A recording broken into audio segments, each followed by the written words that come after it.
அருட்பெருஞ்சோதி அருட்பெருஞ்சோதி தனிப்பெரும் கருணை அருட்பெருஞ்சோதி. எல்லா உயிர்களும் இன்புற்று வாழ்க, வள்ளல் மலரடி வாழ்க வாழ்க, கொல்லா விரதம் குவளை எல்லாம் ஓங்குக, நல்லோ நினைத்த நலம்பெறுக, நன்றி நினைத்த எல்லோரும் வாழ்க இசைந்து. உலக மக்களே, அறிவார்ந்த அன்பர்களே, ஆண்மநேய ஒருமைப்பாடுடைய அன்பர்களே, அருட்பெருஞ்சோதி ஆண்டவருடைய திருவிளையாடலை பார்த்து கொண்டிருக்கிறோம். அருட்பெருஞ்சோதியுடைய திருவிளையாடல் 1823ஆம் ஆண்டு தொடங்கி 30/1/1874 இரவு 12 வரையிலும் அருட்பெருஞ்சோதி ஆண்டவருடைய திருவிளையாடல் தொடர்கிறது. இந்த பிரபஞ்சம் தோன்றிய காலத்திலிருந்தே 4 யுகங்களிலும், அதாவது கிரேத யுகம், திரேத யுகம், துவாரக யுகம், கலியுகம், இந்த 4 யுகங்களிலுமே இறைவனுடைய திருவிளையாடல் எவ்வளவோ நடந்து கொண்டிருந்தன. கலியுகத்தினுடைய கடைசி திருவிளையாடல் தனது மகனை, தனது செல்வ பிள்ளையை இந்த மண்ணுலகை ஒரு தாயின் வழியாக வருவிக்க செய்து உலக மக்களுக்கு ஒரு ஆன்மீக மார்க்கம் வேண்டும் என்பதற்காக சுத்த சன்மார்க்கத்தை நிறுவி தன் மகனிடம் ஒப்படைப்பதற்காக தன்னுடைய செல்வ பிள்ளையை ஒரு தாயின் வழியாக இந்த மண்ணுலகுக்கு வருவிக்க செய்தார் அருட்பெருஞ்சோதி ஆண்டவர்.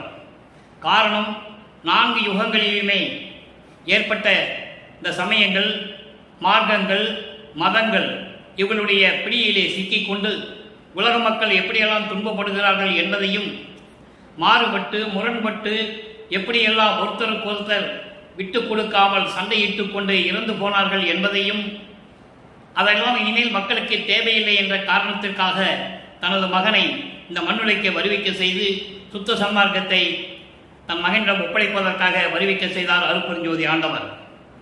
அருட்பெருஞ்சோதி ஆண்டவருடைய திருவிளையாடலை திருவுட்பாவிலே 6 திருமுறைகளிலும் இருக்கின்ற ஒவ்வொரு பதிகத்திலும், ஒவ்வொரு திருமுறையிலிருந்தும், ஒவ்வொரு பாடலின் மூலமாக நாம் பார்த்து கொண்டிருக்கிறோம். வல்லற்பெருமானுடைய தயவாலையும் கருணையாலையும் அவருடைய அருளாலையும் கருணை பெற்று அவரிடமிருந்து 6 திருமுறைகளை விளக்கம் பெற்று அதன் மூலமாக அந்த 6 திருமுறைகளுடைய பாடல்களை விளக்கங்களை நான் ஏற்கனவே பதிவு செய்து விட்டேன். ஏறத்தாழ 800 வீடியோக்கள் நாம் யூடியூபிலே பதிவு செய்திருக்கிறோம்.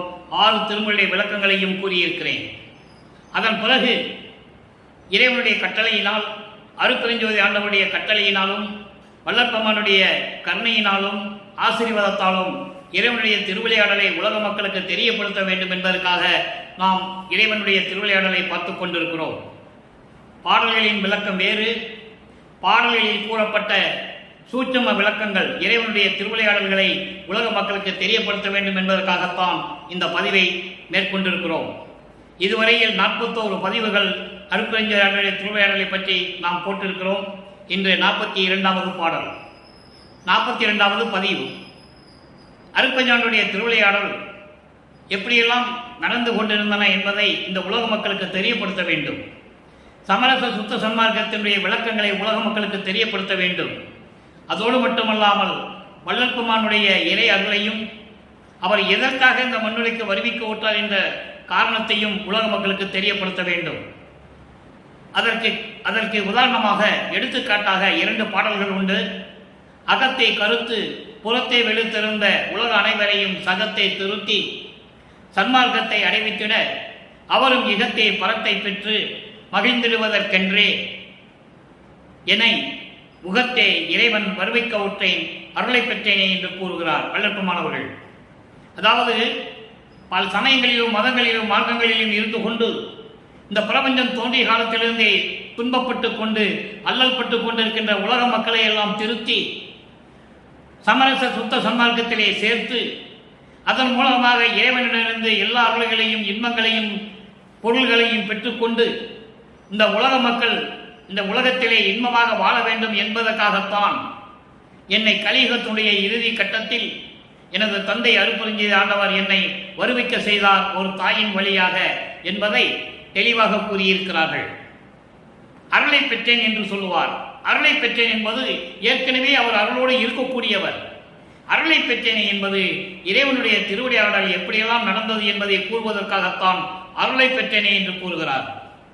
அதோடு மட்டுமல்லாமல் அருட்பெருஞ்சோதி அகவழியிலே ஆன்ற சன்மார்க்கம் அணிபெற என்னைத்தான் இன்று அமுதளித்த இனிய நற்றாயை என்று கூறுவார் நமது இறைவன் வல்லற்பெருமானவர்கள்.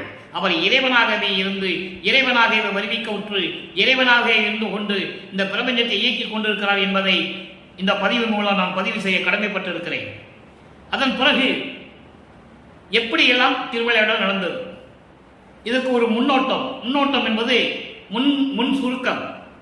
இந்த பிரபஞ்சம் தோன்றும் போது 5 தொழில்களையும் பிரம்மன், திருமால், ருத்திரன், மகேஸ்வரன், சதாசிவம் இந்த 5 பேரையும் ஒப்படைத்து அருட்பெருஞ்சாண்டவர் தான் உருவாக்குறார் இவங்க 5 பேரையும். அதுக்கான ஆதாரங்கள் திருவருட்பாவில உண்டு, யாரும் மறுக்க முடியாது. அதன் பிறகு அவர்களிடம் 5 தொழிலையும் கொடுத்து பிரபஞ்சத்தை இயக்க வைத்தார். ஒவ்வொரு யுகத்திலும் ஒவ்வொரு அவதாரத்திலும் அவங்க அவதாரம் எடுத்தவர்கள். அவதாரம் எடுத்துக்கூடியவன் சாகக்கூடியவன், வறுமைக்கு உற்றவன், இறையருளை பெற்றுக்கொண்டு இறைவனாக விளங்கிக் கொண்டிருக்கிறவர். அப்போ ஒரு அவதாரம் எடுக்கும்போது பிறக்கணும், அடுத்த அவதாரம் எடுக்கிறதுக்கு முன்னாலே அவர் இறக்கணும். அதற்கான புராணங்களில் ஏகப்பட்ட எடுத்துக்காட்டுகள் உண்டு. வல்லற்பமான திருவருட்பாவிலே கூறியிருக்கிறார். உதாரணத்துக்கு ராமாவதாரம் எடுக்கும்போது ராமனுடைய அந்த கதை முடிந்தவுடனே, அந்த யுகம் முடிந்தவுடனே ராமர் அடுத்த அவதாரம் எடுக்க வேண்டும். திருமாலுக்கு 10 அவதாரங்கள், 9 அவதாரம் முடிந்து 10வது அவதாரம் அயகிரி அவதாரம் முடிந்து விட்டது. அயகிரிவ அவதாரம் அதனுடைய விளக்கம் சுத்த சன்மார்க்க காலத்தில் தெரியும் என்று நமது இறைவன் கூறியிருக்கிறார். அது இனிமேதான் தெரியும். அப்போ கிருஷ்ணாவதாரம் எடுக்கிறதுக்கு ராமாவதாரத்தில் ராமன் இறக்கணும். சராய நதியிலே போய் நீ மூழ்கி இறந்து விடு என்று அருட்பெருஞ்சோதியின் கட்டளையின்படி அவர் சராய நதியிலே லட்சுமணனும் ராமனும் மூழ்கி இறந்து விடுகிறார்கள். அதன் பிறகு அடுத்த அவதாரம் அவர் எடுக்கணும். அதுக்கப்புறம் தான் கிருஷ்ணாவதாரம். நவநீத மார்க்கம் என்று சொல்வார்கள் துவார யுகத்தை. நவநீத மார்க்கம் என்பது, நவநீதம் என்பது 9 அவதாரங்கள். துவார யுகத்திலே கிருஷ்ணன் எடுத்தது 9வது அவதாரம், 8வது பலராமன். ஆக நவநீத மார்க்கம் முடிந்து விட்டது, ஒவ்வொரு மார்க்கமும் முடிந்து விட்டது. கிரேத யுகம் கலக மார்க்கம், ஒரே சண்டை, ஒருத்தனை அடிச்சுகிறது. அடுத்து திரேத யுகம் ராமன். திராவக மார்க்கம் திராவகத்தை பார்த்தீங்கன்னா அப்படியே புகை விட்டு புகஞ்சிக்கிட்டே இருக்கும். ஒரு திராவகத்தை கீழே கொட்டினா என்ன ஆகும்? புகை வரும், வேற எதுவுமே வராது. அப்படி ஒரு மார்க்கம் அது. காமத்தாலையும் மண்ணாசை, பெண்ணாசை, பொன்னாசை ஆசைகளால் உருவாக்கப்பட்ட மார்க்கம், அதுதான் திராவக மார்க்கம். அதுக்கடுத்து துவார யுகம். துவார யுகத்தில் நவநீத மார்க்கம். அதோடு அவனுக்கு 9வது நம்ம முடிஞ்சு போச்சு. கலியுகம். கலியுகத்தில் என்ன? பஸ்பமா இருக்கு, எல்லாமே அழியக்கூடியது. அப்படிப்பட்ட ஒரு மார்க்கம். அப்ப இந்த மார்க்கங்களாம் அழிந்த பிறகு உலக மக்களுக்கு ஒரு மார்க்கம் வேண்டும் என்பதால் தான் சுத்த சன்மார்க்கத்தை உருவாக்கினார் அருட்பெருஞ்சோதி ஆண்டவர் என்பதை இங்க பதிவு செய்ய நான் கடமைப்பட்டிருக்கிறேன். இப்போ இறைவனுடைய திருவிளையாடலுக்குள்ள போகலாம். அன்பர்களே, இதெல்லாம் பேசணும்னா நான் வருஷ கணக்கில் பேசுவேன், அவ்வளவு விளக்கங்கள் இருக்கிறது. இறைவன் கொடுத்திருக்கிறாரு. 6ஆம் திருமுறை மட்டும் இல்ல, 1ஆம் திருமுறையிலிருந்தே விளக்கம் இருக்கிறது. இப்போ 1ஆம் திருமுறை திருவருள் முறையீடு 42வது பாடல். இங்கிருந்து தான் திருவிளையாடல் தொடங்குகிறது. இதுக்கு முன்னால் நடந்த திருவிளையாடல் 51 ஆண்டுகளையும் 8 பிரித்து அருட்பெருஞ்சாண்டவர் தன் மகனுக்கு அருளை கொடுக்கிறார். 1வது ஆண்டிலிருந்து 8 ஆண்டுகளுக்குள் எந்த அருளையும் கொடுக்கவில்லை. அவன் நமது பிள்ளை பெருமான் அவர்கள் யார் என்று தெரியாது. 9வது ஆண்டில் வல்லற்பெருமானுக்கு வயது இல்லை என்பதை நான் ஏற்கனவே பதிவு செய்திருக்கிறேன். வருவிக்கோற்ற ஆண்டிலிருந்து சொல்ல வேண்டும். வருவிக்கப்பட்ட 9வது ஆண்டிலிருந்து இறைவன் ஆட்கொள்ளுகிறார் மகனே, நீ என்னால் வருவிக்க விட்டவன், நீ என் மகன் என்று சொல்லி புன்னகையோடு மறைந்து விடுகிறார். பாடல் உண்டு திருவருட்பாவிலே. மறைந்த பிறகு நமது பிள்ளை பெருமானவர்களுக்கு அவருடைய நிலை ஒன்றுமே புரியவில்லை.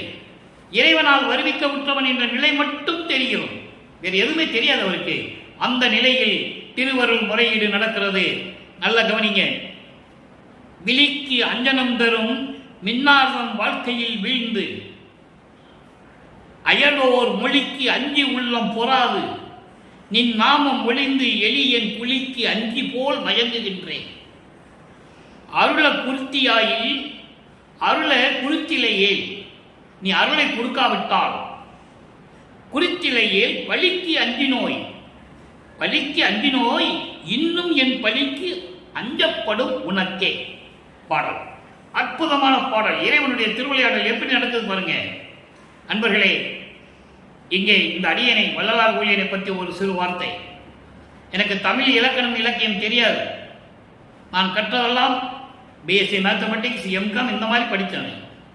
வள்ளலார் யாருன்னு எனக்கு தெரியாது. 56 வயசு வரை எனக்கு தெரியாது. இப்போ எனக்கு 66 ஆகுது.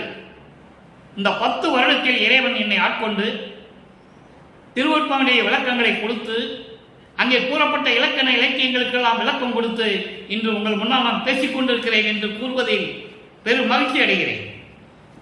இப்போ பாருங்க, இந்த பாடலின் விளக்கம் பாருங்க. விழிக்கு அஞ்சனந்தரும் மின்னார்தம் வாழ்க்கையில் வீழ்ந்து பெண்களின் மின்னல் போன்ற கண்களுக்கு அழகு கொடுக்கக்கூடிய மைதீட்டி, கண்ணுக்கு மைதீட்டி பார்வையாலே மயக்கக்கூடிய அந்த விழியை பார்த்து மயங்கி வீழ்ந்து காமத்தை பற்றி சொல்லுகிறார். நல்ல கவனிக்க, நான் ஏற்கனவே கூறியிருக்கிறேன். பெண்களை பற்றி சொல்லும்போது வள்ளல்குமார் ஏன் பெண்களை பற்றி சொன்னார் என்று நீங்கள் நினைக்கக்கூடாது. காமத்தை கூற வேண்டும் என்றால் பெண்களை கூறிதான் ஆக வேண்டும். ஆக இப்படியெல்லாம் கண்களில் மை தீட்டி அழகான கண்களுடைய பெண்களின் காம வலையிலே வீழ்ந்து அயலோர் மொழிக்கு அஞ்சி உள்ளம் போராது, மற்றவங்க எல்லாம் நம்மளை கேவலமா பேசுவாங்களே என்று கிண்டல் பண்ணுவாங்களே என்று சொல்லி உள்ளம் பொறுக்காமல் வருந்துகிறார்கள் உலக மக்கள். உலக மக்களுக்கு சொல்றாரு, இறைவனிடம் முறையிடுகிறார். உலக மக்கள் எல்லாம் கண்ணுக்கு மை நீட்டி அழகாக இருக்கிற பார்வை இருக்கக்கூடிய பெண்களுடைய காம விலையிலே வீழ்ந்து அதிலே சிக்கி துன்பப்பட்டு இன்னும் வருந்தி கொண்டிருக்கிறார்கள் உலக மக்கள். அதோடு மட்டுமல்ல, அதே போன்று உன்னுடைய பெயரை சொல்லி நானும் படுகொலியில் விழுந்து விடுவோனோ என்று பயந்து கொண்டிருக்கிறேன். உலகியல் வாழ்க்கையிலே வருவிக்க உற்றாதனால் வள்ளல்குமார் இதை கூறுகிறார். உலக மக்கள் இப்படிலாம் இருந்துட்டு இருக்காங்க, நானும் உன் பேரை சொல்லிட்டு இருக்கேன், நானும் கூட இந்த படுகொலியில் விழுந்து விடுவோனோ என்று பயந்து மயங்கி வருந்தி கொண்டிருக்கிறேன். இப்போ நீ அருளை கொடுக்காவிட்டால், அருளை கொடுக்க மனம் இல்லாவிட்டால், எப்படி சொல்ற பாருங்க, நீ அருளை கொடுக்காவிட்டால், அருளை கொடுக்க உனக்கு மனம் இல்லாவிட்டால் பலிக்கு அஞ்சியவனே, எப்படி சொல்ற பாருங்க, பலிக்கு அஞ்சியவனே என்னுடைய பலியை நீ சுமக்க வேண்டி வரும். உலக மக்கள் கூறுவார்கள், பெற்ற மகனை, தனது செல்வ பிள்ளையை ஒரு தாயின் வழியாக இந்த மண்ணுலைக்கு வருவிக்க செய்து தெருவிலே விட்டு விட்டானே இந்த இறைவன் என்று உன் மீது பழி சுமத்துவார்கள். அந்த பழிக்கு நீ ஆளாகி விடாதே, விரைவில் வந்து எனக்கு அருள்பாயாக என்று முறையீடு செய்கிறார். 9வது ஆண்டிலிருந்து 12 ஆண்டுகளுக்குள் இந்த 3 ஆண்டுகளும் வெறும் முறையீடு தான் நடக்குது. இறைவனுடைய திருவிளையாடல் நடந்து கொண்டிருக்கிறது. இப்ப 2ஆம் திருமுறைக்கு வரோம். 2ஆம் திருமுறையிலே நற்றுணை விளக்கம் 1வது பாடல். நமக்கு நல்ல துணை யாரு, அதுக்கு விளக்கம். காரணம், சமயங்களும் மதங்களும் மார்க்கங்களும் சூழ்ந்து இந்த காலகட்டங்களில் வள்ளற்பெருமான் நமது பிள்ளைப்பெருமான் அவருக்கு 13வது ஆண்டு தொடங்கியவுடன் திருவொற்றியூர் சொல்லுகிறார். அப்ப மனதிடம் சொல்லுவார். அந்த பதியத்தை நம்ம ஏற்கனவே பார்த்துட்டோம். சண்முகன் சொல்லணும், சிவசிவான் சொல்லணும், ஓ நமச்சிவார் சொல்லணும், நமச்சிவாய்க்கு நான் மறவேனே, இப்படியெல்லாம் சொல்லிட்டே இருப்பார். சொல்லிதான் ஆகணும், காலத்தின் கட்டாயம். சமயங்களிலும் மதங்களிலும் மார்க்கங்களில் இருந்து சொல்லிட்டு இறைவனால் ஆட்கொள்ளப்பட்டு அதுக்கப்புறம் இதெல்லாம் பொய்ன்னு சொல்லணும். விளக்கங்கள் இருக்கு, நம்ம பார்க்க போறோம். இப்போ என்ன சொல்றாரு, நற்றுணை விளக்கம். நமக்கு யாரு துணை என்பதை மனதிடம் சொல்லுகிறார், உள்ளத்திடம் சொல்லுகிறார். காரணம், உள்ளம் மனம் ஒரு நிலையில் அவருக்கு இல்லை, மனதை ஒரு நிலைப்படுத்துகிறார். மனம் சித்தம் புத்தி அகங்காரம் அடக்கணும், அதை கடக்கணும். அவருக்கு அறியாமலேயே அது கடந்துகிட்டு இருக்கிறாரு, இவருக்கு அறியாமலேயே இறைவன் திருவிளையாடல் செய்து கொண்டிருக்கிறார். இந்த பாடலை பாருங்க. எஞ்ச வேண்டிய ஐம்புலப்பகையால், ஐம்புலன் என்பது ஒளி, ஒளி, சுவை, உணர்வு, நாற்றம். ஒளி என்பது லைட்டு, இன்னொரு ஒளி என்பது சவுண்டு, சுவை டேஸ்ட், உணர்வு தொடு உணர்ச்சி, நாற்றம் என்றால் மனம். இதெல்லாம் ஐம்புலன்கள். இந்த ஐம்புலன்களும் எதனால் ஆட்கொள்ளப்பட்டது? ஐம்பொறிகளால். கண், காது, மூக்கு, வாய், மெய். வாய் சுவையை உணரும், மூக்கு அந்த நாற்றத்தை, நாற்றம்னா அந்த மணக்கும் அந்த உணர்வை உணரக்கூடியது, பார்க்கக்கூடியது, கேட்கக்கூடியது. ஐம்புலன்களுக்கும் ஐம்பொருள்களுக்கும் தொடர்பு உண்டு. ஐம்புலப்பகையால் இடர்கொண்டு ஓய்ந்தனை எனினும் இனி நீ அஞ்ச வேண்டியது என்ன என் நெஞ்சே. மனதிடம் சொல்லுகிறார், உள்ளத்திடம் சொல்லுகிறார். மனதை ஒரு நிலைப்படுத்த வேண்டும். இறைவனுடைய திருவிளையாடலில் இவருக்கு தெரியாமலே அங்கே நடந்துகிட்டு இருக்கு. அதன் பின்னால் பெரிய விளக்கங்களா நம்ம பார்க்க போறோம். அதுக்கப்புறம் பாருங்க, அஞ்சேல் அஞ்சேல் கான், மனமே பயப்படாதே, அருமறை நான்கும் விஞ்ச வேண்டியும், மாலவன் மலரவன் விளங்க வேண்டியும், மிடற்றின் கண் அமுதா நஞ்சை வேண்டிய நாதன் தன் நாமம் நமச்சிவாயம் கான் நாம் பெரும் துணையே. பிரபஞ்சம் தோன்றிய காலத்திலிருந்தே 4 யுகங்களிலும் சைவ சமயத்தை சேர்ந்தவர்கள் நமச்சிவாயம் என்று சொன்னார்கள். நமச்சிவாயம் தான் நமக்கு துணை என்று சொன்னார்கள். அதையும் வள்ளற் பெருமான் நமது பிள்ளை பெருமான் அவர்கள் 13வது ஆண்டிலே சொல்லிக் கொண்டிருக்கிறார். இது காலத்தின் கட்டாயம், சொல்லிதான் ஆக வேண்டும். இது இறைவனுடைய திருவிளையாடல். மகன் அங்கே இருக்க வைக்கிறாரு. இருக்க வச்சு அதை பொய்ன்னு சொல்லணும்ல, அப்ப அங்க இருந்துதானே ஆகணும். இப்ப பாருங்க, இந்த பாடலுடைய பாடல் பாருங்க, பொருள் அதாவது ஒதுக்கி விட வேண்டிய, விட்டு தள்ள வேண்டிய 5 புலன்களினால் துன்பப்பட்டு, 5 புலன்களால் துன்பப்பட்டு ஓய்ந்து விட்டாய் மனமே, என் மனமே. இனிமேல் நீ பயப்படாதே, பயப்படாதே, சிறிதளவு கூட நீ பயப்பட வேண்டாம். எதற்காக பயப்பட வேண்டும் என் மனமே? நான் சொல்லுவதை கேள், நான் சொல்லுவதை கேள். 4 வேதங்கள் விளங்கிடவும் உயிர் வாழவும், ரிக்வேதம், யசுர்வேதம், சாமவேதம், அதர்வண வேதம், 4 வேதங்களும் உயிர் வாழ்வதற்காகவும், திருமாலும் பிரம்மனும் தேவர்களும் உயிர் வாழ்வதற்காகவும் விஷத்தை உண்டு அதை அமுதமாக்கி தன் தொண்டையில் நீர்த்தி கொண்ட இறைவன் எப்படி சொல்ற பாருங்க. பார்க்கடலை கடையும் போது பாம்பு அந்த விஷத்துல, அந்த அமுதத்துல விஷத்தை கக்குது. அப்பா என்ன செய்யணும்? தேவர்கள் முடிச்சிட்டு இருக்காங்க. தேவர்கள் சாப்பிட்டாங்கன்னா பூராமே செத்துருவாங்க விஷத்தை சாப்பிட்டா. அதை உடனே சிவபெருமான் தான் உண்டு. அப்போ சிவபெருமான் சொல்லுவார் வள்ளற்பெருமான். எல்லாத்தையும் சொல்லிட்டு 6ஆம் திருமுறையில் போது அருப்பறிஞன் சொல்லுவாரு, சுத்த சன்மார்க்கத்தை பெற்ற பிறகு இறைவன் ஒருவன் தான் சொல்லுவார். அதை நம்ம பார்க்க போறோம். அப்போ அப்படி விஷத்தை உண்டு கழுத்தலை நீச்சு கொண்ட இறைவன், அப்படிப்பட்ட இறைவன் நாமம் இருக்கும்போது, நமச்சிவாயம் என்ற ஒரு பெயர் இருக்கும்போது நமக்கு வேற என்ன துணை வேண்டும்? நமச்சிவாயம் தான் நம்ம துணை என்று சொல்லி இந்த பாடலை நமக்கு அள்ளி இருக்கிறார்கள். 2ஆம் திருமுறையிலே வள்ளற்பெருமான் இப்படியெல்லாம் இறைவனுடைய பெயரை சொன்னார் என்பதை நாம் பார்த்து விட்டோம். ஆண்டுகள் உருண்டோடுகிறது. நீங்க 2ஆம் திருமுறையில் மொத்தம் 1207 பாடல் இருக்கு. ஒரே நாளில் சொல்ல முடியாது. அதனால்தான் ஒவ்வொரு பாடலா நம்ம சொல்லிக்கிட்டு இருக்கோம். அதை நீங்க மனசுல வச்சுக்கணும். அருப்பஞ்சனுடைய திருவிளையாடலை நம்ம கிட்டத்தட்ட இன்னும் 1300 பதிகம் போடணும். 1300 பதிவு போடணும். 42வது பதிவத்தில் நம்ம இருக்கிறோம். அப்ப நீங்க டெய்லி பார்க்கணும். தினமும் பார்த்தாதான் இறைவனுடைய திருவிளையாடல் உங்களுக்கு புரியும். விட்டுட்டீங்கன்னா, இடையில விட்டுட்டீங்கன்னா திருப்பி உங்களுக்கு பார்க்கணும்னு நினைச்சா நீங்க பழைய பதிவை பார்க்கணும். அதுக்காக நம்பர் போட்டு வரேன். நான் 41 முடிஞ்சு போச்சு, இன்னைக்கு 42 பதிவு போடுறேன். நீங்க நல்லா கவனிச்சுக்கணும். இப்போ 3ஆம் திருமுறை, 2ஆம் திருமுறை வரைக்கும் முதல் திருமுறையில் வெறும் முறையீடு தான் நடக்கும். நமது பிள்ளை பெருமானவர்கள், நமது குழந்தை இறைவன் பிள்ளை பெருமானவர்களுக்கு அந்த 3 வருடத்தில் முறையீடு செய்வார். அதன் பிறகு 2ஆம் திருமுறை வரும்போது திருவொற்றியூருக்கு போறார். 13வது ஆண்டிலிருந்து அவருடைய ஆன்மீக வாழ்வு தொடர்கிறது. உலகியல் வாழ்வு நல்லா புரிஞ்சுக்கணும் நீங்க. அப்ப அவர் யாருக்குன்னே தெரியாது. இறைவனால் வருவிக்க உற்றவன் என்றது நிலை மட்டும் தெரியும், வேறு எதுவும் தெரியாது. இப்போ 3ஆம் திருமுறை வரார். 3ஆம் திருமுறையில் பதிகம் 4 திருவிழா வியப்பு. ஏற்கனவே நம்ம இரங்கல் மாலை பார்த்தோம். 31 பாடல். இறைவனை என்னை ஆட்கொண்டார், திரும்பி என்னிடம் வரவில்லை, இந்த குறையை நான் யார்கிட்ட சொல்லுவேன், இப்படியெல்லாம் அதை சொல்லிடுவார். இப்போ திருவிழா வியப்பு என்ற ஒரு பதிகம் 1வது பாடல்.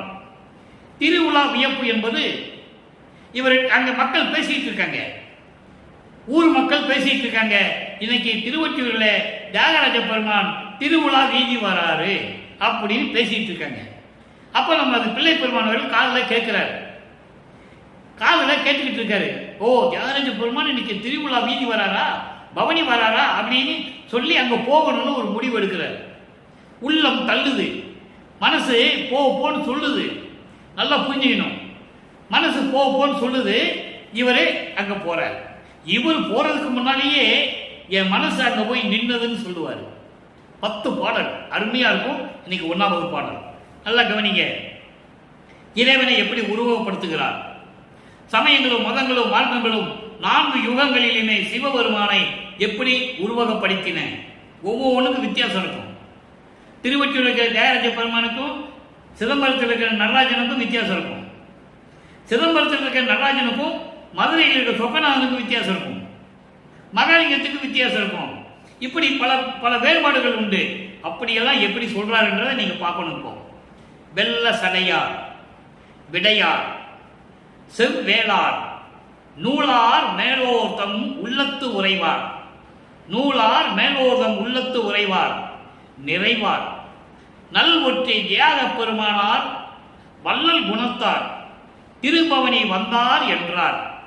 திருபவனி வந்தார் என்றார்கள். உலக மக்கள், அங்க இருக்கிற ஊர் மக்கள் சொல்றாங்க. அதை இவர் கேட்கிறார். அம்மொழியை வில்லலுக்குள்ளே மனம் என்னை விட்டு அங்கு அவர் முன் சென்றதுவே. பாடம் நல்லா கவனிக்கணும், அற்புதமா இருக்கும்.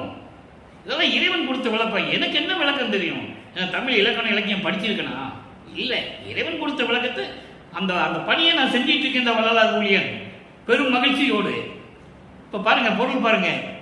வெள்ள சடையார், வெள்ளம் என்பது கங்கை, வெள்ளம் என்பது நீர், நீர் என்பது கங்கை, கங்கையை சடையில் சூடிய இறைவன். விடையார், விடையார் என்பது காளை வாகனம் கொண்ட இறைவன். செவ்வேளார், செந்நிறம் கொண்ட இறைவன். நூலார் மேலோர்தம் உள்ளத்து உறைவார், கற்ற அறிஞர்களின் உள்ளத்திலும் மேன்மை பொருந்தியவர்களின் உள்ளத்திலும் நிரந்தரமாக இருக்கக்கூடியவர், பரிபூரணமாக விளங்கிக் கொண்டிருப்பவர் நல் ஒற்றி தியாக பெருமானார். ஒற்றியூரிலே நல்ல விதமாக இருந்து கொண்டு அருளாட்சி செய்து கொண்டிருக்கின்ற தியாகராஜ பெருமான். வள்ளல் குணத்தார், கொடை வள்ளல் உள்ள குணமுடையவர். திருபவனி வந்தார் என்றார். ஊர் மக்கள் எல்லாம் அவர் பவனி வந்தார், வரப்போகிறார் என்றார்கள். அப்போ அந்த மொழி, அந்த ஊர் மக்கள் சொல்றதை நான் கேட்டேன். அந்த ஒளி முடிவதற்கு முன்னாலேயே என் மனம் துள்ளி குதித்து என்னை விட்டு அவர் முன் சென்றது. இதான் திருவிழா வியப்பு. அப்போ உள்ளம் இவரை விட்டு சென்று விட்டது என்றால் உள்ளம் பரபரக்கிறது. இறைவனை பார்க்க வேண்டும் என்ற ஒரு ஆவல் இவருக்கு தூண்டுகிறது. இதான் பொருள். நல்லா புரிஞ்சுக்கணும். மனம் தூண்டுகிறது. ஏன்னா திருவிளையாடல் நடக்கணும், அடுத்த ஸ்டெப்புக்கு போகணும் இல்லை. அப்போ இவர் மனம் போயிடுச்சுன்னு சொல்றார். அவர் முன் நின்றதுவே. இப்போ 2வது திருமுறை, 3வது திருமுறை, 1வது திருமுறை முடிஞ்சிடுச்சு. இப்போ 4வது திருமுறைக்குள்ள வரும் அதிசய மாலை. இந்த 4வது திருமுறையில ஏற்கனவே நம்ம பார்த்துட்டோம். அன்பு மாலையும் அருட்பிரகாச மாலையும் நம்ம அடுத்த பதிவில் சொல்ல போறோம். நான் ஏற்கனவே விளக்கம் கொடுத்துருக்கேன், நம்ம யூடியூப்ல இருக்கு, நீங்க பார்த்துக்கலாம். அருட்பிரகாச மாலை 100 பாடல், அன்பு மாலை 31 பாடல். இந்த அன்பு மாலை 31 பாடலுக்கும் இரங்கல் மாலை 31 பாடலுக்கும் தொடர்பு உண்டு. அதை விளக்கங்களா நான் உங்களுக்கு சொல்லியிருக்கேன். அந்த பதிகளை நீங்க பார்க்கலாம். அதன் பிறகு பிரசாத மாலை பார்த்தோம். பிரசாத மாலையில அருட்பெருஞ்சாண்டவர் அங்க வந்து அருளி எல்லாருக்கும் திருநீர் கொடுத்துட்டு வருவார். இவர் போய் திருநீர் கேட்பாரு. பாடலாம் நம்ம பார்த்துட்டோம். அதெல்லாம் பிரசாத மாலையில. உனக்கு வேண்டாம் மகனே, உனக்கு எல்லாம் நான் கொடுக்க போறேன், இந்த இதை புடி. திருநீர் கொடுக்கல, ஒரு அருள் கொடையை கொடுக்குறான்னு சொல்லி நம்ம அந்த பாடலாம் பார்த்துட்டோம். பிரசாத மாலை பார்த்துட்டோம், பத்தி மாலையை பார்த்துட்டோம். அதன் பிறகு அபராத மன்னிப்பு மாலை பார்த்தோம். இறைவன்கிட்ட வேண்டுவார். நான் இவ்வளவு சமயங்களிலும் மதங்களிலும் மார்க்கங்களிலும் இருக்கும்போது இப்படியெல்லாம் தப்பு பண்ணேன், அதை நினைச்சு நீ என்னை மன்னிச்சிரு, அபராதம் கொடுத்துடாத, தண்டனை கொடுத்துடாதுன்னு சொல்லுவாரு. அதையும் நம்ம பார்த்துட்டோம். இப்ப 7வது பதியும் அதிசய மாலை. ஏன் 8 சொல்லிட்டு 7 சொன்னேன், நீங்க புரிஞ்சுக்கணும்.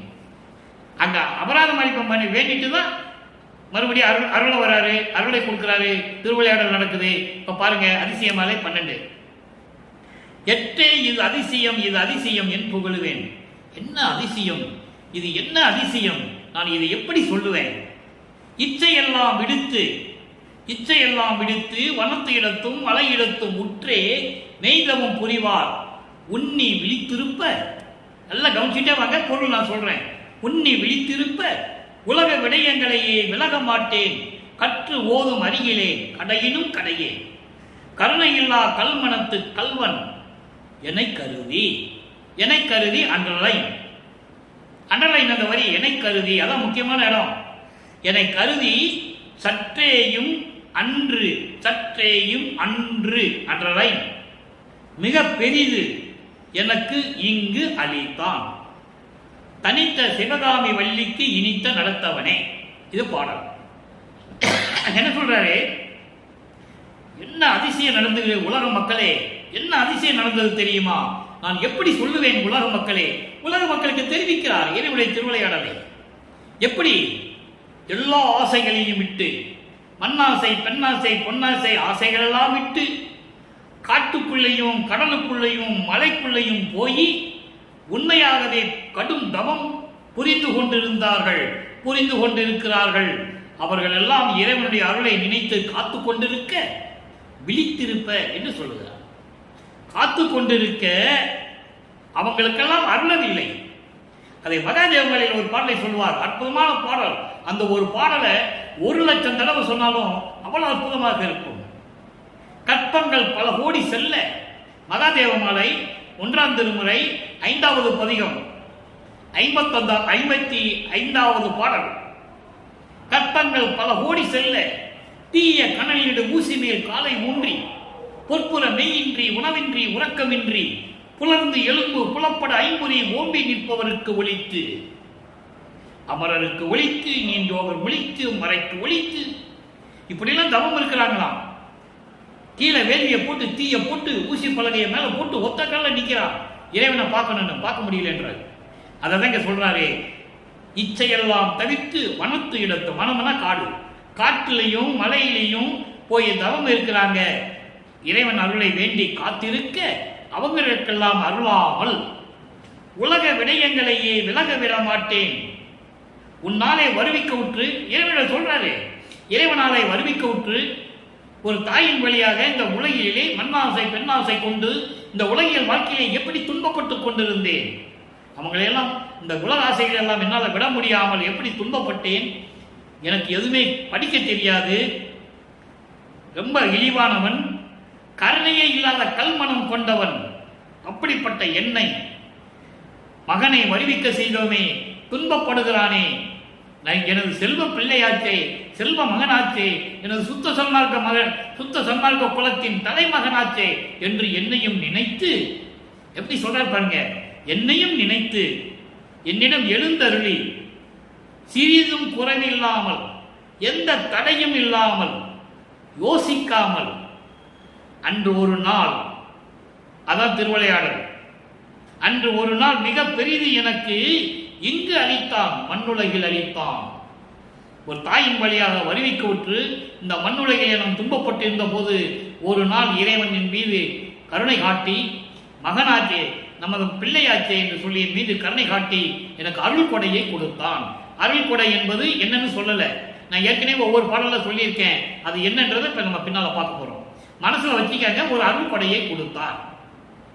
அப்போ இறைவன் இறைவன் இவர் முன்னாலே எழுந்தருளியது, இறைவன் இவருக்கு காட்சி கொடுத்தது, இறைவனுடைய திருவிளையாடலை சொல்றாரு. அப்படிப்பட்ட இறைவன் யாரு? என் அம்மை, என்னை பெற்றெடுத்த தாய் அருள் அம்மை சிவகாமி வள்ளி மனதுக்கு மகிழ்ந்த இறைவனே, அருள் நடனம் செய்து கொண்டிருக்கின்ற இறைவனே என்று சொல்லி இந்த பாடலை நிறைவு செய்கிறார்கள். இப்போ 4ஆம் திருமுறையிலே இருக்கும்போது நமது பிள்ளைப்பெருமான் அவர்கள் இந்த மண்ணுலகை வருவிக்க உற்று 25வது ஆண்டிலிருந்து 32 ஆண்டுகளுக்குள் எப்படியெல்லாம் திருவிளையாடல் செய்தார். இப்ப இதுக்கு இடையில ஒரு திருவிளையாடல் நான் ஏற்கனவே சொன்னதுதான். நலக்கோடி அம்மையாரை தாலி கட்டி அந்த அம்மையாருக்கு விமோசனம் கொடுத்து நல்ல நிலையை கொடுத்த நிலை, அது இறைவனுடைய திருவிளையாடல். அது நம்ம இப்போ அடுத்த பாடல அடுத்த பதியத்தில் நம்ம பார்க்க போறோம். இதை முதல்ல நீங்க மனசுல வச்சுக்கங்க. ஏன்னா அன்னைக்கு இதெல்லாம் முதல்ல சொல்லலையே அப்படின்னு நீங்க சொல்லக்கூடாது. அதனால அது சுருக்கத்தை சொல்றேன். 4வது திருமுறை உருவாகும் போது வல்லப்பெருமான் அவர்களுக்கு இந்த மண்ணுலகை வருவிக்க விட்டு 27 ஆண்டுகள் ஆகும் போது 27வது ஆண்டிலே தான் வருவிக்க விட்டு 27வது ஆண்டிலே தான் தனக்கோடி அம்மையாருக்கு தாலி கட்டி அந்த அம்மையாருக்கு விமோசனம் கொடுத்து நல்ல வாழ்வை கொடுத்து அங்கே அனுப்பி விடுகிறார். அது இது சுருக்கமாக கதைக்காங்க, விளக்கம் நம்ம பின்னால் பார்க்க போகிறோம். தனக்கோடி அம்மையாருடைய ஒரு கதாபாத்திரம், இறைவனுடைய திருவிளையாடலிலேயே ஒரு கதாபாத்திரம் தனக்கோடி அம்மையார். அற்புதமான கதாபாத்திரம், யார் இந்த உலகத்துக்கு சொல்லவே இல்லை. இறைவன் சொன்னதை இந்த வள்ளலார் வழியாக உங்களுக்கு நான் சொல்லிக் கொண்டிருக்கிறேன் என்று சொல்லுவதில் பெருமைப்படுகிறேன். அப்போ தனக்கோடி அம்மையாருக்கு காலி கட்டும் போது அங்கே என்ன நடக்குது?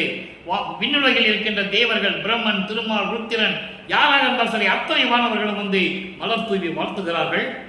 திருமணத்திலே உட்கார்ந்து கொண்டிருக்கிறார்கள். இதெல்லாம் பொதுமக்களுக்கு தெரியாது. இது இறைவனுடைய திருவிளையாடல். நீங்க எத்தனையோ சினிமாவில் பார்த்துருக்கீங்க. வானத்தில் அப்படியே வர்றது, அங்கிருந்து மலர் தூவுறதெல்லாம் நீங்க சினிமாவில் பார்த்துருக்கீங்கல்ல. இது அங்க நடக்குது, லைவா நடக்குது. மக்களுக்கு தெரியாது, மானிட பிறவிகளுக்கு தெரியாது. அந்த பாடலிலே வல்லபெருமான் கூறுகிறார். அப்போ அவர் என்ன சொல்றார் தெரியுமா? என்னுடைய திருமணத்திற்கு எல்லாருமே வந்து வாழ்த்தினார்கள். என் தந்தையாகிய நீயும் என் அம்மை சிவகாமி வள்ளியும் வராதது என் மனது எப்படி புண்பட்டது என்று தெரியுமா என்று சொல்லுவார். அதற்கு விடை 6ஆம் திருமுறையில் இருக்கிறது. 2 குதிரை மாட்டின தேர்ல வருவாங்க. அருப்பெருஞ்சாண்டவரும் சிவகாமி வள்ளியும் வந்து மணமக்களை வாழ்த்துவார்கள். பாடலிலே உண்டு. சூட்சுமமான விளக்கங்கள் நிறைய இருக்கு திருவருட்பாவிலே. இறைவனுடைய அருளை பெற்றால்தான் இந்த விளக்கங்களை சொல்ல முடியும் என்பதை நான் கூறிக்கொள்ளுகிறேன். அடுத்து பாருங்க, இப்போ 4 திருமுறை முடிஞ்சிடுச்சு. 5ஆம் திருமுறை ஏற்கனவே சொல்லியிருக்கேன், அது இப்போ வேண்டாம். அது வந்து தத்துவ தலைவர்களை பற்றியும் சைவ சமயத்தை சேர்ந்தவர்களை பற்றியும் பாடியது. அது நம்ம பண்ண டைம் இருந்தால், நேரம் இருந்தால் நம்ம கடைசியில் பார்க்கலாம். 6ஆம் திருமுறை, 6ஆம் திருமுறையிலே சுத்த சன்மார்க்கத்தை பெறுகிறார். எப்போ பெறுகிறார்ன்றது நம்ம இன்னும் பார்க்கல, நல்லா கவனிச்சுக்கணும். சுத்த சன்மார்க்கத்தை பெறப்போகிறார். அப்போ உள்ள நுழைகிறார். சுத்த சன்மார்க்கத்துக்குள்ள உள்ள நுழைகிறாரு. உள்ள நுழையும் போது என்ன நடந்தது? இறைவனுடைய திருவிளையாடல் எப்படி நடந்தது? திருவடி முறையீடு பதிகம் 15 9வது பாடல். சமயங்களிலும் மதங்களிலும் மார்க்கங்களில் இருக்கும்போது திருவருள் முறையீடு 1ஆம் திருமுறையில பார்த்துட்டோம். 42வது பாடல் வரைக்கும் பார்த்துருக்கோம். நீ இருக்கு 232 பாடல். அது இப்போ திருவடி முறையீடு. அங்க அருள் வேணும்னு கேட்பாரு, இங்க அருளை எப்படி வாங்கினு சொல்லுவாரு. சுத்த சன்மார்க்கத்தில் வந்த பிறகு கவனிங்க. 9வது பாடல். சாற்றுவேன் எனது தந்தையே, சாற்றுவேன் எனது தந்தையே, தாயே, சத்குரு நாதனே என்றே போற்றுவேன்.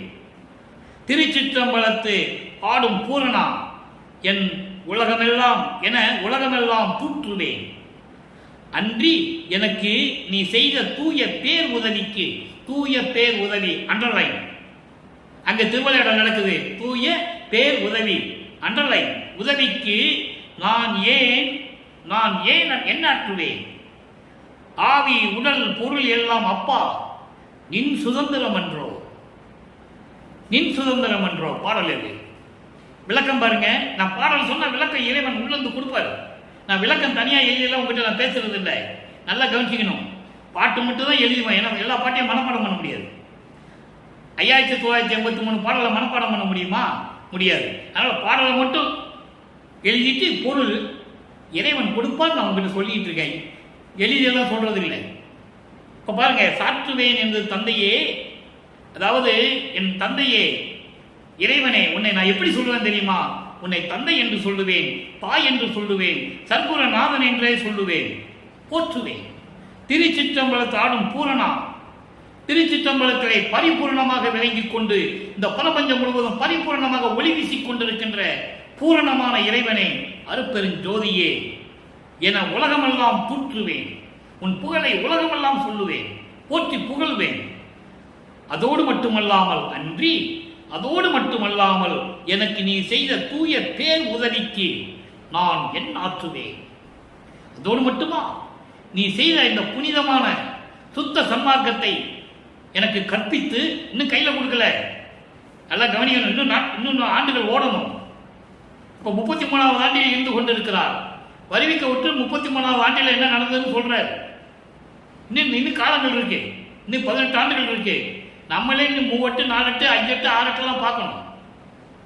இப்போ அந்த உதவி இருக்கிறதே, மகனே உனக்கு சுத்த சன்மார்க்கத்தை கொடுக்க போகிறேன், சமயங்களிலும் மதங்களிலும் மார்க்கங்களில் இந்த போதற்ற துன்பங்களை எல்லாம் நீக்கப் போகிறேன் என்ற அப்படி செய்த தூய பேர் உதவிக்கு, புனிதமான அந்த உதவிக்கு நீ அருள் செய்தாயே, அந்த அருளுக்கு நான் என்ன பரிகாரம் செய்வேன், என்ன ஆற்றுவேன், நான் என்ன செய்ய முடியும், என்ன பரிகாரம் நான் செய்ய முடியும்? தந்தையாகிய நீ மகனுக்கு உதவி செய்து விட்டாய், நான் மகன் தந்தைக்கு என்ன ஆற்ற வேண்டும், என்ன செய்ய வேண்டும் என்று கேட்கிறார். அதற்கு ஒரு பாடலிலே பதில் சொல்வார். அதை நம்ம பின்னால பார்க்க போறோம், மனசுல ஞாபகம் வச்சுக்கங்க. அதுக்கு அவர் சொல்வாரு, மகனே, நீ எனக்கென்று என்ன நீ செய்ய போகிறாய்? நீ என் மகன் அல்லவா, என் குலத்தின் மகன் அல்லவா, சுத்த சன்மார்க்க குலத்தின் மூத்த மகன் அல்லவா, நீ மூத்த பிள்ளை அல்லவா, நீ செல்வ பிள்ளை அல்லவா, நீ என்ன தவறு செய்தாலும் நான் அதை மனதில் நினைத்துக் கொள்ளுவேனா? நீ என் மகன் அல்லவா, அது ஒன்று போதும் என் மகனே என்று ஒரு பாடலிலே சொல்லுவார். அதான் இங்க சொல்றாரு, தூய பேர் உதவிக்கு நான் என்ன ஆற்றுவேன், உனக்கு நான் என்ன பரிகாரம் செய்ய போறேன், என் உடல் பொருள் ஆவி அத்தனையும் உங்ககிட்ட கொடுத்துட்டனே, எனக்குன்னு என்ன சுதந்திரம் இருக்கிறது? ஒண்ணுமே இல்லை, எல்லாமே நீதானே எனக்கு என்று சொல்லி இந்த பாடலே அள்ளியிருக்கிறார்கள். அடுத்து பதிகம் 6, தத் சுதந்திரம் இன்மை. அதான் சொல்றாரு, எனக்கு எந்த விதமான சுதந்திரம் இல்லைன்னு சொல்றாருல, அது எப்படி சொல்றாரு? அதுக்கு விளக்கம் தரணும்ல, அதுக்கு விளக்கம் பார்க்க போறோம். என்னே என் பெருமான் இங்கு இன்னும் அணைந்திலன் என்றே ஏங்கி ஏங்கி மண்ணே என் மணியே கண்மணியே என் வாழ்வே நல்வரத்தால் பெற்ற பொன்னே அற்புதமே செம்பொருளே என் புகழே மெய் போதமே என் அண்ணே என் ஐயா என்று அழைத்தல் அன்றி அடியேனால் ஆவது என்ன? எவ்வளவு அற்புதம் பாருங்க. என் பெருமானே, நான் ஒரு நாளை இந்த மண்ணில் இங்குன்னு சொல்றாரு. இங்கு அண்டர்லைன், முக்கியமான வார்த்தை. இங்குன்னா சாதாரண உலகில சொல்லுவாங்க, இங்குன்னா இங்க, அங்குன்னா அங்க அப்படின்னு சொல்லுவாங்க. அப்படி அல்ல. இங்கு என்பது இந்த மண்ணுலகத்தில் உன்னால் வருவிக்க உற்று இன்னும் என் கூட வந்து சேரல, இன்னொரு என்னோட வந்து கலந்து கொள்ளலன்னு நான் ஏங்கி ஏங்கி சொல்றாரு. ஏங்கி ஏங்கி மண்ணே மன்னவனே, மண்ணே என்றால் மன்னவனே, என் மணியே கண்ணின் மணியே என் வாழ்வே நான் என்னுடைய வரத்தால் பெற்ற பொன்னே அற்புதமே செம்பொருளே அருப்பெருஞ்சோதியை சொல்றாரு. அங்க என்ன சொல்லுவாரு? சமயங்களிலும் மதங்களில் இருக்கும்போது கங்கையை தலையில வச்சிருப்பாரு, பாம்பை கழுத்துல சுற்றி இருப்பாரு, சுடுகாட்டுல போய் மண்டை ஓடுகள் எடுத்து மாலையா போட்டிருப்பாரு, காலமே வாகனம் எதிர்த்து வருவாரு, திருவொற்றியூர்ல இருப்பாரு, இப்படி எல்லாம் சொல்லுவார். நிலைகள் மாறுகிறது, சுத்த சன்மார்க்கம் வரப்போகிறது, அருப்பெருஞ்சோதி ஆண்டவர் தான் இறைவன் என்ற நிலை உருவாகிவிட்டது. ஆதியும் அந்தமெல்லாம் தோன்றிய இறைவன் அருப்பெருஞ்சோதி, சாதியும் மதமும் சமயமும் பொய்யென ஆதியில் உணர்த்திய அருப்பெருஞ்சோதி. யாருக்கும் உணர்த்தல, மகனுக்கு அப்பவே உணர்த்திட்டாரு. இப்ப மறைப்பு நிலையில இருந்து விடுபட்டு கொண்டு இருக்கிறார் வளர்ப்புமான். நல்லா கவனிச்சுக்கணும் நீங்க. மகனுக்கு அங்கேயே சொல்லிட்டாரு, விண்ணுலகத்திலேயே சாதியும் மதமும் சமயமும் காணா ஆதியானதையாம் அருப்பெருஞ்சோதி. அந்த நிலையில் இருக்கின்ற இறைவனே, என் சொல்லே, நான் என்ன சொன்னாலும் நீ சொல்றதானே, நாயகன் வார்த்தையின் உரைக்கும் வார்த்தை என்று எல்லாம் சொல்லுவார். மெய் போதமே மெஞ்ஞான அறிவு கொண்ட இறைவனே, என் தாயே, அன்னை என்றால் அன்னை, என் தாயே என் அப்பா என்று அழைத்தல் அன்றி இதுதான் என்னால் சொல்ல முடியும், வேற என்ன எனக்கு சுதந்திரம் இருக்குன்னு சொல்லி இந்த பாடலை முடித்திருக்கிறார். அடுத்து பாருங்க, அடுத்த பதிகம் படிப்படியா வந்துகிட்டே இருக்கும். பிள்ளை பெருவம், பிள்ளை பெரு விண்ணப்பம். பதிகம் 20 பிள்ளை பெரு விண்ணப்பம் 58வது பாடல். தேட்டிலே மிகுந்த சென்னையிலே, நல்லா கவனிக்கணும், சமயங்களும் மதங்களும் மார்பல் சூழ்ந்திருந்த காலகட்டங்களில் இவர் சென்னையில் இருந்து கொண்டிருந்த பொழுது எப்படி சொல்றாரு? தேட்டிலே மிகுந்த சென்னையில் இருந்தால் சிலுகு உறும் என்று உள்ளம் பயந்து நாட்டிலே சிறிய ஊர்ப்புறங்களிலே நன்னினேன். ஊர்ப்புறம் அடுத்த காட்டிலே பருக்கை கல்லிலே புன்செய் களத்திலே திரிந்து உற்ற இழைப்பை எட்டிலே எழுத முடியுமோ? இவைகள் எந்தை எந்தை என் தந்தையே நீ அறிந்ததுதானே. பாடல். சமயங்களும் மதங்களும் மார்புகளும் சூழ்ந்திருந்த காலகட்டங்களில் ஆரவாரம் கொண்ட ஆடம்பரமாக பகுட்டை வாழ்க்கை வாழ்ந்து கொண்டிருந்த சென்னையிலே இருந்தால், இனிமேல் இருந்தால், அப்போ சுத்த சன்மார்க்கத்துக்கு பெறுவதற்கு ஒரு வாய்ப்பு, உள்ள நுழையிறதுக்கு ஒரு வாய்ப்பு கிடைக்குது. இறைவன் திருவிளையாடல் செய்கிறாரு. அதனால இறைவன் சொல்றாரு, இனிமே நான் இங்கே இருந்தா, ஆரவாரம் மிகுந்த இந்த உலக வாழ்க்கையிலே நான் சென்னையிலே இருந்தேன் என்றால் எனக்கு துன்பங்கள் வந்து சேரும், எதையுமே நான் உன்னிடம் வந்து பெற முடியாது. அதனால் அதுக்கு என்ன பண்ண, அந்த ஊர்ப்புறங்களிலே அங்கே இருக்கின்ற அந்த ஊர் சின்ன சின்ன ஊருக்கு இருந்திருக்கும். அப்ப ஊர்ப்புறங்களிலே சென்று கொண்டிருந்தேன். அதோடு மட்டுமல்ல, அந்த ஊரை விட்டு வெளியே காட்டில் போயிருந்தேன், புஞ்ச நிலத்தில் போயிருந்தேன். வெறும் பாறாங்கள்லாம் இருக்கும், காலில் குத்தும். அப்படியே நான் அங்கதான் இருந்தேன். காட்டில் இருந்தேன், கல்லில் குத்தி கால் குத்தி நடந்து போனேன், புஞ்ச நிலத்தில் போய் இருந்தேன். இப்படியெல்லாம் இருந்து நான் இழைத்ததை, நான் துன்பப்பட்டதை ஏட்டிலே எழுத முடியுமோ? என் தந்தையை நீ உனக்கு தெரியாதா என்று சொல்லி சொல்லுகிறார். அடுத்து பாருங்க, தனித்திரளங்கள் 110 44வது பாடல். இப்ப இப்படியெல்லாம் கஷ்டப்பட்டவர், இறைவனுடைய திருவிளையாடல் மறுபடியும் தொடங்குகிறது. மகன் துன்பப்படுகிறார், இப்படியெல்லாம் துன்பப்படுகிறார், வருத்தப்படுகிறார் சொல்லி மறுபடியும் திருவிளையாடல் தொடங்குகிறது. இப்ப என்ன நடக்கிறது? ஆனை ஆனை நீ அஞ்சலை அஞ்சலை அருள் ஒளி தருகின்றான். அவர் வராரு, அருட்பெருஞ்ஞானவரே மகன் முன்னாலே எழுந்தருளி மறுபடியும் திருவிளையாடல் நடக்குது. என்ன அருளை கொடுக்கிறார்? கோனை மாநிலத்தவரெல்லாம் நின்னையே குறிகொள்ளுவர், நினைக்கேயம் ஆணை அம்பலத்து அரசையும் அளித்தனம். நல்லா கவனிக்கணும், அம்பலத்து அரசையும் அளித்தனம். வாழ்க நீ மகனே, அண்டலை, வாழ்க நீ மகனே என்று ஏனை பெற்றிட, ஏனை பெற்றிட எனக்கு அருள் புரிந்தனின் இதய மலர்ப்பதம் போற்றி பாடம். இத பாருங்க, விளக்கம் பாருங்க. மகனே நீ பயப்படாதே. மகன் முன்னால் எழுந்தருளுகிறார், காட்சி கொடுக்கிறார், மகனிடம் பேசுகிறார் அருட்பெருஞ்ஞாண்டவர். இதெல்லாம் யார் சொன்னது? 202 வருஷம் ஆச்சு. சன்மார்க்க காலம் தொடங்கி 202 வருஷம் ஆச்சு. 202 வருஷம் ஆச்சு நமது பிள்ளை பெருமானவர்கள் இந்த மண்ணிலே வருவிக்க உற்று இறைவனானது. யார் சொன்னாங்க? அருட்பெருஞ்ஞாண்டவர் மகனும் பேசுனது யார் சொன்னாங்க? ஒரு ஆள் கூட கிடையாது. அஞ்சலை அஞ்சலை மகனே என்று என் மீது சத்தியமாக சொல்லுகிறேன் மகனே, நீ மேல் பயப்படாதே, பயப்படாதே, உனக்கு அருட்பெருஞ்சோதியை தருகிறேன். இந்த பிரபஞ்சம் தோன்றிய காலத்திலிருந்து எத்தனோ ரிஷிகளும் முனிவர்களும் தோன்றினார்கள். இறைவன் முன்னால் நின்று பேசியதே இல்லை. இறைவன் அறிய முடியும் யாரும் பார்த்ததில்லை. திருவற்பாவில் கண்ட நாம் உண்மை யாராலையும் மறுக்க முடியாது. அப்ப அருட்பெருஞ்சோதியை தருகிறோம் மகனே, நீ பயப்படாதே. கோனை மாநிலத்தவரெல்லாம் சமயங்களிலும் மதங்களிலும் மார்க்கங்களிலும் இதுவரை இருந்து கொண்டிருந்த இந்த உலக மக்கள் எல்லாம், அதோடு மட்டுமல்ல விண்ணுலகத்தில் இருக்கின்ற தேவர்கள் எல்லாம், சொல்றார், ஒட்டுமொத்தமும் சொல்லுவாரு, எல்லாரும் உன்னையே நினைத்துக் கொண்டிருப்பார்கள், உன்னை எதிர்பார்ப்பார்கள். இவன் என்ன வரத்தை பெறப் போகிறான், அவருடைய தந்தை அருட்பெருஞ்ஞாண்டவர் என்னெல்லாம் கொடுக்க போகிறார், நான் என் மகனுக்கு என்ன தரப்போகிறேன் என்று எதிர்பார்த்து கொண்டிருக்கிறார்கள். எவ்வளவு அற்புதமா சொல்றாங்க நீங்க புரிஞ்சுக்கணும். எனக்கு நினைக்கேயம் ஆணை, உன் மீது சத்தியம் மகனே, மகன் மீது சத்தியம் செய்கிறார். ஏன்னா இவர் ஒரு இடத்துல சொல்லுவாரு, உன்னை நம்ப முடியாது, நீ திருவிளையாடல் செய்தவன். இந்த பிரபஞ்சத்தில் எத்தனை திருவிளையாடல் திருவிளையாடல் நான் பார்த்துருக்கேன், நேரில் உன்னை பார்த்துருக்கேன், உன்னை நம்ப முடியாதுன்னு ஒரு இடத்துல சொல்லுவார். அதுக்குதான் சத்தியம் பண்றாரு மகன் கிட்ட. இது சூட்சமமான விளக்கம் பாடலிலே உண்டு. மகன் கிட்ட சத்தியம் பண்றாரு, மகனே சத்தியம் மகனே, உன் மேல சத்தியம் மகனே, உன் தலையில் மேல செய்ய வச்சு சத்தியம் பண்ற, சத்தியம் மகனே, நினைக்கேயம் ஆணை, சத்தியம் கட்டளை இடுகிறேன், நீ நான் கொடுக்கிறதை வாங்கிக்கொள். அம்பலத்து அரசையும் அடித்தனம், திருவருள் செங்கோலாச்சு உனக்கு கொடுத்துட்டேன், உன்னை முடிசூட்டியாச்சு, நீ தான் இளவரசன். உலகிலே மன்னவர்கள் முடிசூட்டுவார்கள், மன்னனுக்கு இளவரச பட்டம் சுட்டி முடிசூட்டுவார்கள், அரசாட்சியை கொடுப்பார்கள்.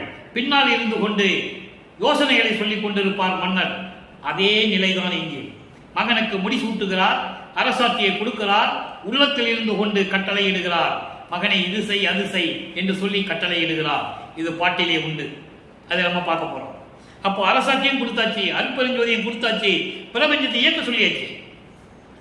வாழ்க நீ மகனே, வாழ்க நீ மகனே என்று ஏனை ஏற்றிட.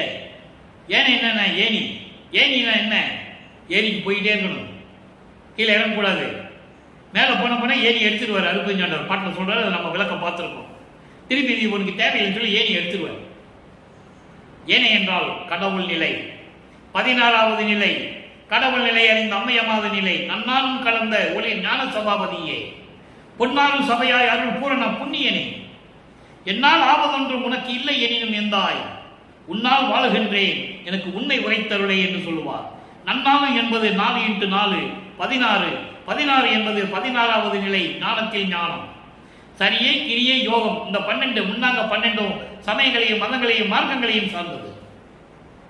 13வது நிலையிலிருந்து மரணமில்லா பெருவாழ்வு தொடங்குகிறது. அங்கத சுத்த சன்மார்க்கம், அங்கத ஞான சரியை தொடங்குகிறது. ஞான சரியை, ஞான கிரியை, ஞானத்தில் ஞானம், ஞானத்தில் யோகம், ஞானத்தில் ஞானம். அற்புதமா இருக்கும். அவ்வளவு விளக்கங்கள் இருக்கிறது நண்பர்களே. அப்போ அதுக்கு அதையெல்லாம் ஏற்றி எனக்கு அருள் புரிந்த நின் இணை மலர்பதம் போற்றி உன் திருவடிகள் போற்றி என்று சொல்லுவார். இதை திருவற்பாவிலே ஒரு பாடலிலே சொல்வார். 6ஆம் திருமுறையிலே, எந்த பதத்தலைவராலும் படைக்க ஒண்ணா சித்தியை என்னை படைக்க வைத்த பதியை என்று சொல்லுவார். யாரும் எந்த பதத்தலைவனும், பிரம்மனும் திருமாலும் ருத்திரனும் மகேஸ்வரன் சதாசிவம் போன்ற பதத்தலைவர்களும் செய்ய முடியாத, தேவர்கள் எல்லோரும் இந்திரனாலும் செய்ய முடியாத செயல்களை எல்லாம் என்னை செய்ய வைத்த இறைவனே அருட்பெருஞ்சோதியை என்று சொல்லுவார். அடுத்து பாருங்க, மெய்யருளுப்பு என்ற ஒரு பாடலிலே ஒரு விளக்கம். மெய்யருள் வியப்பு 30வது பாடல். எப்படி நான் இப்ப சொன்னேன்ல, சரியை கிரிய யோக நிலையை எப்படி கொடுத்தாருன்னு இந்த பாடலில் சொல்லுவார். அங்க இருக்கிற தனித்திரு அலங்களுக்கு இந்த பாடலிலே விளக்கம் உண்டு. இந்த லிங்க் வைக்கல, ஒவ்வொரு பாட்டுக்கும் தொடர்பு இருக்குல்ல, அதை சாதாரணமாக எல்லாரையும் சொல்ல முடியாது. எனக்கு இறைவன் அந்த சக்தியை கொடுத்திருக்கிறான். நான் கூறுகிறேன், ஒரு நாளிகையில் யோக நிலையை உணர்த்தி. எந்த யோக நிலை? ஞானத்தில் யோகம்.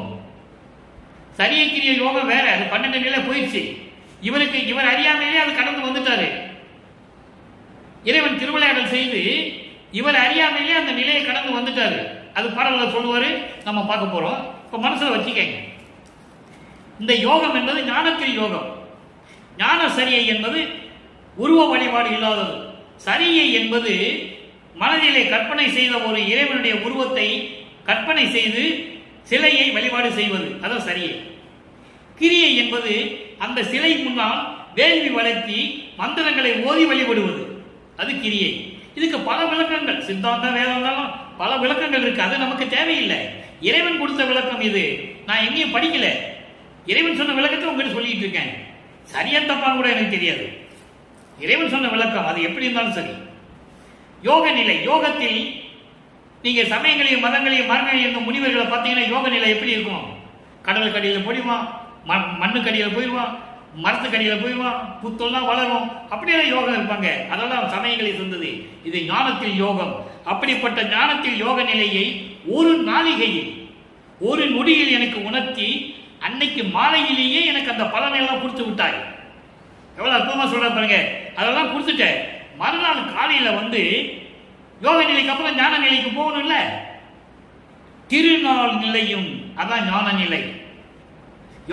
ஞானத்தில் யோகத்துக்கு அப்புறம் ஞானத்தில் ஞானம். அந்த ஞான நிலையையும் தீர்த்த நிலை. தீர்த்த நிலை என்ன? இதெல்லாம் முடிச்ச உடனே சுத்த சன்மார்க்கத்தை கொடுக்கணும். தீர்த்த நிலையும் தெய்வ நிலையும் கடவுள் நிலை.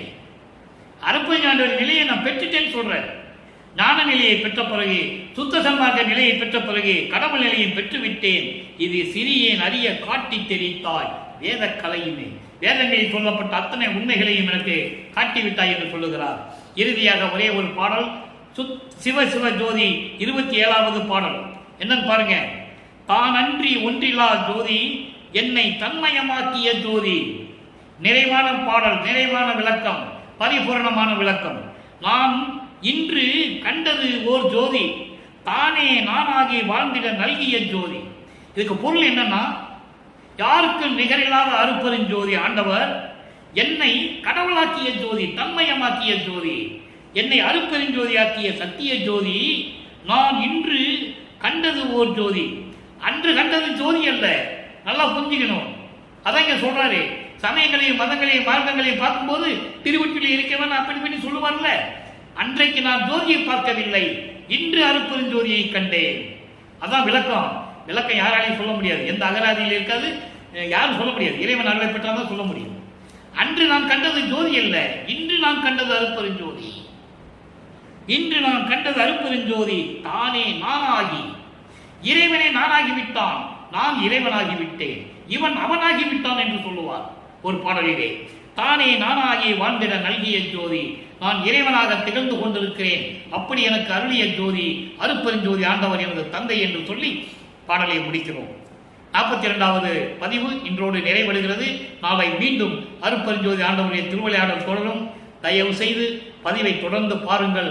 அருட்பெருஞ்சாண்டவர் யார் என்பதை தெரிந்து கொள்ளுங்கள், வள்ளற்பெருமானை தெரிந்து கொள்ளுங்கள் என்று கூறி விடைபெறுகிறேன். அருட்பெருஞ்சோதி அருட்பெருஞ்சோதி, தனிப்பெரும் கருணை அருட்பெருஞ்சோதி.